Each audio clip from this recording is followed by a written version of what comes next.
center to a developing community. Our location is key. The infrastructure is superior in every sense, and it didn't really cost the government very much. There was a lot of planning that was put into the development of Freeport, laying it out and planning it, and all the zoning that took place. The Hawkesbury Creek Agreement is the genesis of Freeport.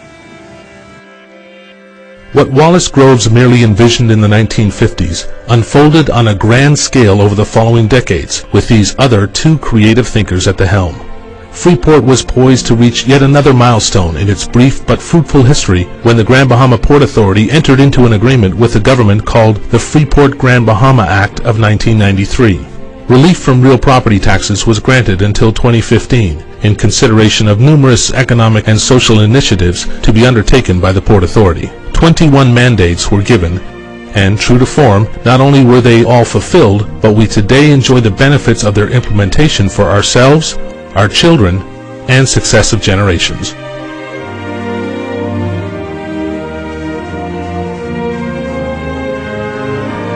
Over the years, the Port Authority has had a very good relationship with the government, and together much has been achieved. The Port Authority has had some extension under the Hawkesbury Creek Agreement, and with the extension, which is going to expire in 2015, we were committed to do any number of things, and I believe it's true to say that we have done all of those things. The very last one was that we were to build an arts and crafts center. Did they meet their obligations to the government under the Hawkesbury Creek Agreement? I believe by and large they have done so. The rest of the Bahamas really don't know Freeport as well as they should. I believe Freeport, despite what you might hear elsewhere in the Bahamas, I think that Freeport is the future of the Bahamas. From the outset, Freeport was a master planned city with designated areas for specific types of development. Trade and industry would be established at a hub in the west. Touristic and residential growth were earmarked for the east along with real estate landholdings, whilst the city core would house its commercial, financial, technological, and retail sectors.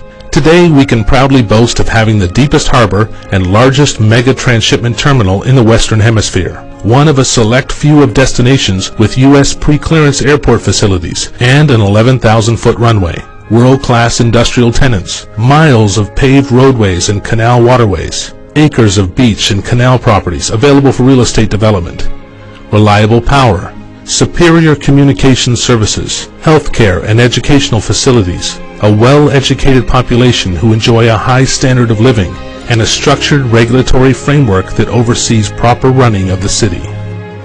Freeport has been very, very important to the overall national development of this country. We know that Grand Bahama Freeport has contributed to the national treasury in excess of $100 million every year. In fact, we also know that in the Hawkesbury Agreement itself, it mandates that it returns 125% of the cost of operating the government services here in Grand Bahama. As you know, Grand Bahama is a wide open, fully developed city with infrastructure to be envied in the region and I dare say around the world. Freeport offers access to quality education, an infrastructure, residential and commercial, that is enviable. We don't have to deal with the crime and the traffic congestions. The ease of doing business in terms of interactions with the regulatory agencies is just nothing to compare.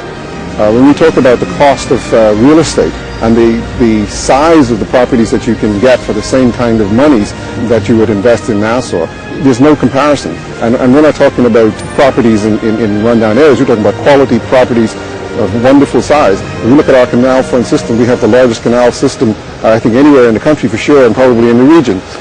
This is the place to be. Our country's success is integrally linked into the triumph of the second city's industrial prowess. As the vision for Freeport continues to get brighter and brighter through successful partnerships with governmental and other agencies, the Grand Bahama Port Authority's new mission to better the lives of the Grand Bahama community and by extension the Bahamas through the unique features offered by our island has already begun to bear fruit. Fulfillment of the dream of its original creator has been passed on to a new generation of innovative leaders at the helm of the Port Authority. Young Bahamians who have benefited firsthand from all that Freeport has to offer and who are now working diligently to secure its future. One of the first goals of the Making It Happen initiative was to restore Freeport's city center by means of aesthetic and infrastructural improvements under an immensely successful downtown turnaround project. Additionally, much attention has been paid to encouraging entrepreneurship by means of several programs introduced through the Port's Enterprising Center. One-year license fee waiver for new tenants in the International Bazaar have totally reinvigorated the store count, with many Grand Bahama residents becoming business owners and some for the first time. Other campaigns that have recently come on stream include licensee referral, warehouse storage space, shared office space, and insurance bond and franchising initiatives. These, coupled with the relaunch of the Grand Bahama Port Authority's website and streamlining of licensing, application, inspection, and approval processes, have created an environment conducive to business development. Also, we are pleased to have joined forces with the Grand Bahama Chamber of Commerce by providing our economic development strategy to be incorporated with an overall strategy for Grand Bahama. Our strategy clearly identified short, medium, and long-term goals. With the continued partnership with the government of the Bahamas and the private sector, Grand Bahama is poised for success. As residents of this island prepare to compete within the global village, the Grand Bahama Port Authority Scholarship Program is committed to training and educating our youth to occupy niche careers within our country and beyond. As guardians of this fair city, the Grand Bahama Port Authority is proud of the role that we play in Freeport's success. Over the past 50 years, the pine forest has given way to a modern city that we call home. There have been challenges that residents have conquered with courage, resiliency, and strength. Let's celebrate from whence we came and how we've grown, and may we eagerly anticipate and embrace the prosperity and success that we know the future holds.